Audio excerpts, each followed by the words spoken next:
Good afternoon. Not much has changed in our view here on our Storm Team Skycam network. We still have gray skies and some low clouds, and you could see the frost on the treetops there too as we're looking toward I-94 here in Fargo. So we're still dealing with some of that fog, and there are still reports of frost on some of the roads in eastern North Dakota and likely some of the same in Minnesota. Your most trouble spots will be on those bridge decks and those on and off ramps. So just take it easy on those roads and just have those headlights on and taillights too to make sure people can see you. And we've again have been receiving some really incredible pictures from you guys. This is a nail, and you could see the frost that developed on that, just a small object there. And this was sent to us from Connie. Thank you, Connie, for sharing that one. And a really pretty one too here with that frost or that hoarfrost on the branches. And you could see what direction the wind was coming in because we have frost on one side of this branch, each one of these, and nothing on the other. So that was depositing onto the branches and building up over time as that south wind was blowing in. This is from Katie Lewis. Thanks, Katie, for sharing your photo from South Fargo. And your visibility better, but we do have some low clouds in the valley, still some areas of fog. Want to point out Langdon at 1 mile and 2.5 in Cooperstown.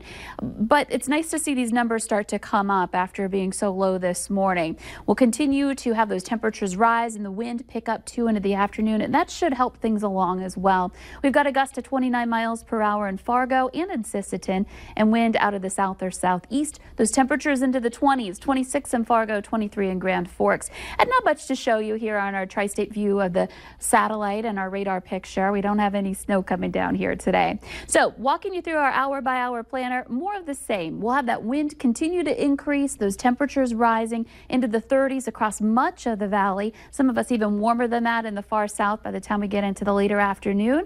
And this evening staying mild because of this wind. You can see a gust to 37 at 6 o'clock, and we'll continue to have those gusts in that 30 to maybe even 40 mile per hour range for later tonight. So it's really going to get brisk with those temperatures as a result of that south wind blasting that warmer air in, staying up overnight. So by 5 o'clock tomorrow morning, temperatures still into the upper 20s and low 30s just to start, with some clouds, of course, hanging around here for your Friday. Getting into the later morning hours, we have that cold front approaching. You can see a few areas of blue showing up from time to time on the map as this moves eastward. We could have some isolated light snow showers during the day tomorrow, and temperatures that are still mild, 30s to near 40 out ahead of this front. After that moves through, we'll start to see the wind shift, and eventually our temperatures will start dropping for Saturday. So a couple of mild days today and tomorrow.